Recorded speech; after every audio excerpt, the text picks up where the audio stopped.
Décrypter Actu 24, c'est maintenant avec Jeanne Belmonde.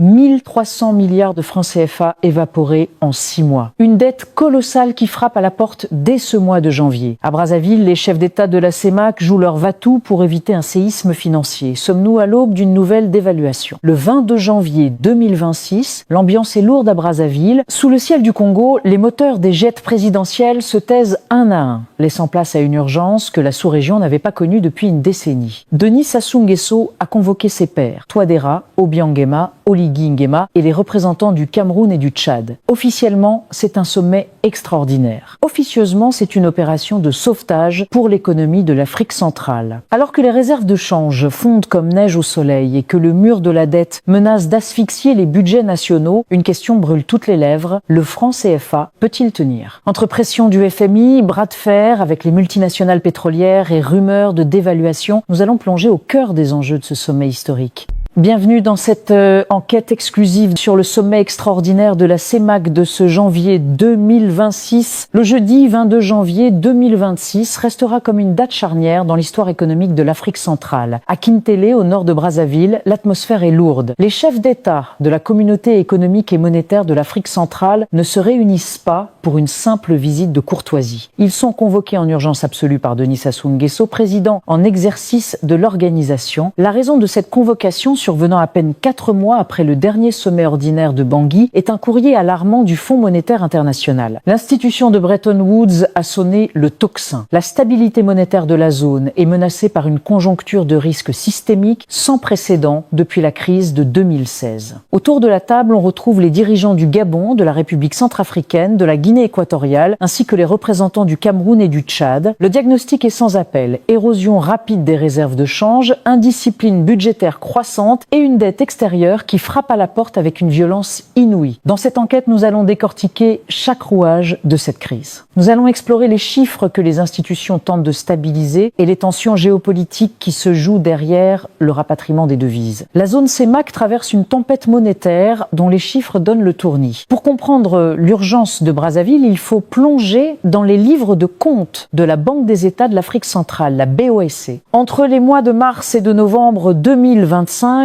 les réserves de change de la zone ont fondu de 1335,7 milliards de francs CFA. Cette contraction massive a effacé en quelques mois seulement la totalité des gains accumulés durant l'année 2024. Imaginez une baignoire qui se vide plus vite qu'elle ne se remplit. C'est exactement ce qui arrive à la caisse commune des 6 États membres. Les réserves de change ou avoirs extérieurs sont les monnaies étrangères, euros, dollars, captées lors de la vente de matières premières comme le pétrole, le cacao ou l'or. Elles sont vitales car le franc CFA ne permet pas d'acheter des médicaments ou du carburant sur le marché international. Sans ces devises, l'économie s'arrête. Le gouverneur de la BEAC, Yvon Sana-Bangui, a révélé que le stock total est passé de 7 624,6 milliards de francs CFA à 6 377,3 milliards en l'espace d'un semestre. Le signal le plus préoccupant est la chute du taux de couverture extérieure de la monnaie. Ce ratio, qui mesure la capacité de la Banque centrale à garantir la valeur du franc CFA par rapport à l'euro, est passé de 75% à environ 67%. Bien que nous soyons encore loin du seuil critique de 20% qui impose techniquement une dévaluation, la tendance est jugée préoccupante par le FMI. Aujourd'hui, les États de la CEMAC ne disposent plus que d'un peu plus de 4 mois de couverture des importations. En termes clairs, si toutes les entrées d'argent s'arrêtaient aujourd'hui, la sous-région ne pourrait continuer à importer ses biens essentiels que pendant 120 jours environ. C'est une marge de manœuvre extrêmement réduite qui rappelle les prémices de la crise de 2016. Plusieurs facteurs expliquent cette hémorragie. D'abord, la baisse des cours des matières premières a réduit les recettes d'exportation. Ensuite, les budgets des États n'ont cessé d'augmenter, poussés par ce que certains analystes appellent une indiscipline budgétaire. Le Gabon, le Tchad et la Guinée équatoriale affichent des déficits budgétaires bien au-delà des normes communautaires. Enfin, il y a le problème du non-rapatriement des recettes d'exportation par les entreprises, notamment dans le secteur extractif. L'argent généré par les ressources du sol centrafricain reste trop souvent sur des comptes à l'étranger, privant la BEAC de liquidités précieuses. Cette partie de notre enquête montre que la stabilité du franc CFA ne tient plus qu'à un fil budgétaire de plus en plus ténu. Si la zone CEMAC est en alerte, le Cameroun est sous une pression toute particulière. En tant que Locomotive économique de la région, toute fragilité du Cameroun menace de déstabiliser l'ensemble de l'union monétaire par un effet domino dévastateur. Le ministre camerounais des Finances, Louis-Paul Motaz, a jeté un froid lors de la présentation du budget à Ngaoundéré. Le pays doit mobiliser près de 250 milliards de francs CFA pour le seul mois de janvier 2026 afin d'honorer ses engagements de dette extérieure. C'est une somme colossale qui doit être prélevée sur des réserves déjà exsangues. Cette situation n'est pas isolée. Le calendrier des remboursements pour l'ensemble de l'année 2026 est particulièrement chargé pour tous les États membres, avec une concentration dangereuse sur le premier trimestre. Les créanciers, qu'ils soient multilatéraux, comme le FMI, ou commerciaux,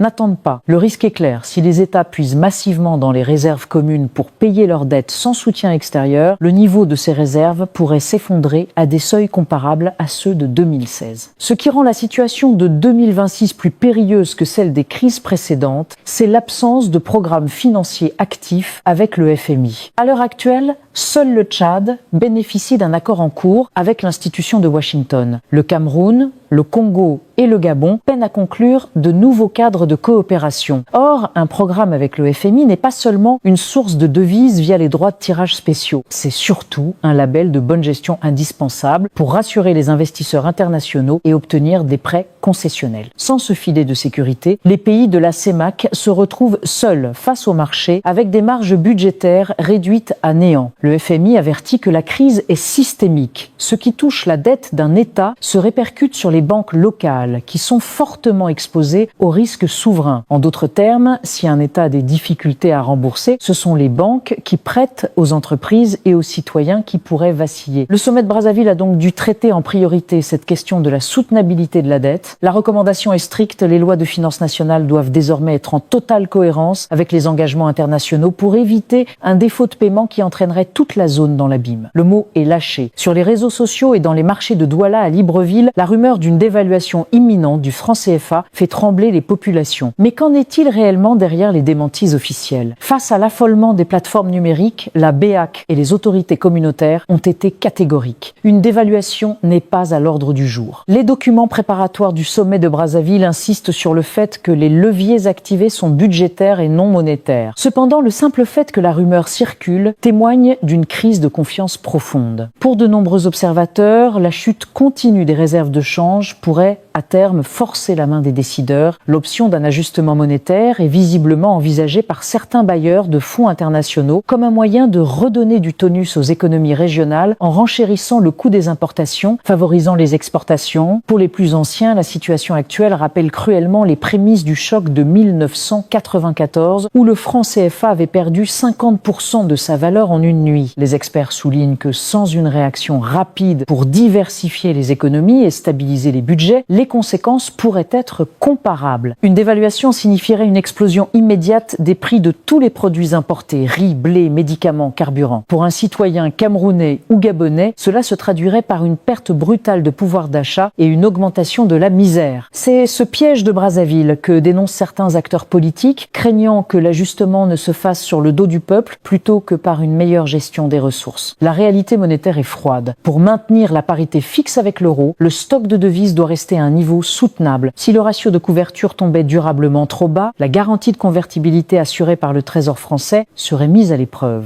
Les chefs d'État réunis à Brazzaville ont réaffirmé leur engagement à préserver la stabilité de la monnaie commune, mais ils savent que pour éviter l'ultime recours de la dévaluation, ils doivent impérativement gagner une autre bataille, celle du rapatriement des avoirs extérieurs. Il existe une manne financière colossale qui pourrait sauver les réserves de change de la CEMAC, mais son accès ressemble à un véritable champ de bataille diplomatique. Ce sont les fonds de restauration des sites. On estime à près de 6 000 milliards de francs CFA les fonds accumulés par les entreprises extractives pétrolières et minières pour la restauration future des sites d'exploitation en Afrique centrale. Actuellement, cet argent dort majoritairement sur des comptes domiciliés dans des banques à l'extérieur de la zone CEMAC. Le président Denis Sassou Nguesso et ses pairs exigent désormais que ces fonds soient rapatriés et domiciliés dans les livres de la BEAC. Un tel transfert offrirait une bouffée d'oxygène immédiate et substantielle préférentiel aux réserves de change régionales, stabilisant ainsi durablement le franc CFA sans passer par l'austérité ou la dévaluation. Mais cette mesure se heurte à une opposition farouche des multinationales internationales, soutenues par des partenaires extérieurs de poids. En mars 2025, le dossier a pris une tournure géopolitique majeure lorsque le Congrès américain examinait un texte visant à conditionner l'appui du FMI à la zone CEMAC à l'abandon de cette réforme. Washington et les groupes pétroliers jugent cette exigence incompatible avec les normes financières internationales et craignent pour la sécurité de ces ressources stratégiques. C'est un véritable enjeu de souveraineté monétaire. Les États de la CEMAC ont-ils le droit de contrôler les devises générées par leur propre sous-sol? Malgré ces pressions, le sommet de Brazzaville a confirmé la ligne dure. Les chefs d'État ont instruit la poursuite et la finalisation des négociations avec les sociétés extractives pour le rapatriement effectif des fonds RES. Certains pays, comme le Gabon, ont déjà commencé à ordonner des rapatriements partiels, à l'image des 160 milliards de francs CFA demandés à la Gabon Oil Company. Cette bataille des 6 000 milliards est le nerf de la guerre. Si la CEMAC réussit à faire revenir cet argent, elle prouvera sa capacité à s'imposer face aux marchés mondiaux. Si elle échoue, elle restera vulnérable aux chocs exogènes et à la merci des conditionnalités de plus en plus strictes des bailleurs de fonds. Face à l'urgence, les chefs d'État n'ont pas seulement fait un diagnostic, ils ont adopté un plan d'action rigoureux pour redresser la barre. Ce plan repose sur 3 piliers: discipline, digitalisation et transformation. La première priorité est de restaurer la crédibilité des finances publiques. Les États se sont engagés à garantir une cohérence stricte entre leurs lois de finances nationales et les engagements pris avec le FMI. Pour en finir avec l'opacité, la CEMAC impose désormais la publication mensuelle du tableau des opérations financières de l'État. L'accélération de la mise en place des comptes uniques du Trésor est également au programme. L'objectif est de centraliser toutes les ressources publiques pour mieux les contrôler et éviter les déperditions qui alimentent les déficits. Le sommet a insisté sur la digitalisation des finances publiques pour accroître les recettes fiscales hors pétrole. Parallèlement, un vaste chantier d'assainissement du secteur bancaire est lancé sous l'égide de la COBAC, la Commission bancaire régionale. Les banques devront réduire leur exposition aux risques souverains. En clair, elles doivent arrêter de trop prêter à des États déjà surendettés pour se concentrer sur le financement de l'économie réelle. À moyen terme, la solution passe par la souveraineté économique et alimentaire. Les chefs d'État ont validé l'accélération de la stratégie communautaire d'import-substitution. L'idée est simple mais ambitieuse. Produire localement ce que nous importons massivement aujourd'hui afin de réduire la sortie de devises et de créer des emplois. La Banque de développement des États de l'Afrique centrale est appelée à jouer un rôle central dans le financement de cette transformation structurelle. Ce plan de sauvetage se veut complet, touchant aussi bien à l'administration qu'à l'industrie, mais comme l'a rappelé le président Sassou Nguesso, le plus difficile reste à faire, mettre résolument en œuvre ces recommandations sur le terrain. L'histoire de la CEMAC est parsemée de sommets aux déclarations ambitieuses restées sans suite. Pour le rendez-vous de Brazzaville 2026, les dirigeants ont voulu rompre avec cette tradition d'inertie en créant un mécanisme de suivi, évaluation sans précédent. Le secrétariat du programme des réformes économiques et financières de la CEMAC,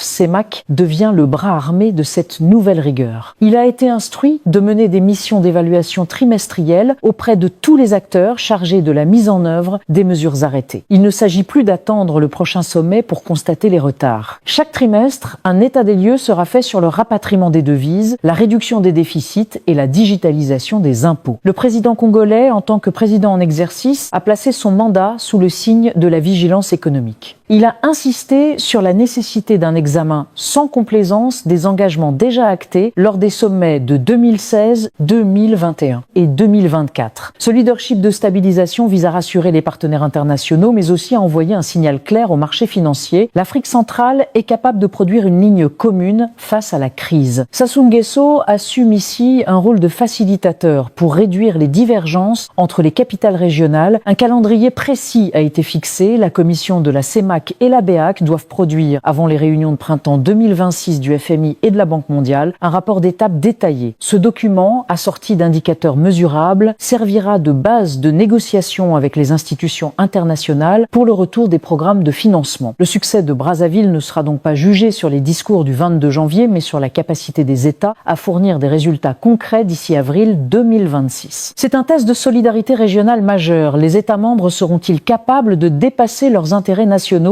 pour une approche communautaire salvatrice? Le sommet extraordinaire de Brazzaville de janvier 2026 2006 n'était pas un simple exercice diplomatique, c'était une opération de survie pour une union monétaire au bord du gouffre, entre la saignée des réserves de change, le mur de la dette camerounaise et la bataille géopolitique pour les fonds pétroliers. L'Afrique centrale joue son destin économique pour les 10 prochaines années. La CEMAC a choisi la voie du redressement par la discipline budgétaire et le rapatriement des avoirs, espérant ainsi écarter définitivement le spectre de la dévaluation, mais la réussite de ce plan dépendra de la volonté politique réelle de chaque État membre à transformer en profondeur son modèle économique. La dépendance excessive aux matières premières reste notre talon d'Achille. Alors que nous avançons dans ce premier trimestre 2026, une question demeure. L'intégration régionale sera-t-elle enfin le moteur de la résilience ou resteront-ils vulnérables aux décisions prises à Washington ou à Paris? Le citoyen d'Afrique centrale, lui, attend des résultats concret sur son pouvoir d'achat et son avenir social. Et vous, que pensez-vous de ces mesures? Le rapatriement des 6 000 milliards de francs CFA des entreprises pétrolières est-il la clé pour la souveraineté? Ou craignez-vous que la dévaluation ne finisse par s'imposer? Partagez vos analyses en commentaire, le débat est ouvert.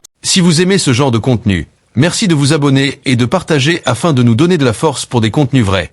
Sans parti pris.